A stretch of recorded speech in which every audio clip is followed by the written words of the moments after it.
How many makharij points of articulation do you think the Arabic letters have? Is it 14, 16 or 17? Well, that depends on which scholar's opinion you follow. Let's take a quick journey into the three most famous schools of thought.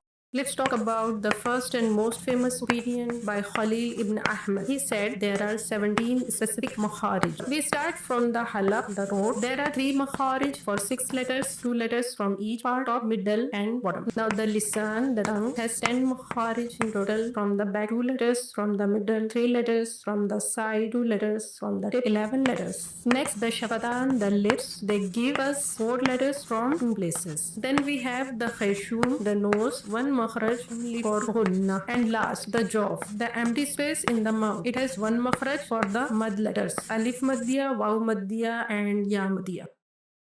Now, let's look at the second opinion. This one's by Imam Shatibi. He followed Imam Sibawayh, a master of Arabic grammar. They both said there's no separate makhraj for jaw, but that doesn't mean alif, waw or ya maddiya are missing. Instead, they said alif comes from the halak like hamza, ya maddiya comes from the lisan like regular ya, and waw maddiya from the shafatan, the lips just like waw. So basically, they merged the mud letters with their original root letters. They said no need for a separate job, just remove it. Now we get 16 makari instead of 17. Same letters, just a different way to explain where they come from. Now here's a very different opinion by Imam Farra. He said there are only 14 makharij. He combined some letters from the tongue like lam, nun and ra into one makhraj. He also did not count al-jog separately. So his list is the shortest. So we have 3 opinions, 14, 16 and 17 makharij. All of them are correct. The letters are the same. Only the way of counting is different. Alhamdulillah, this shows how much care our scholars took to protect the pronunciation of the Quran. Tajweed is not just rules, it's love for the Quran.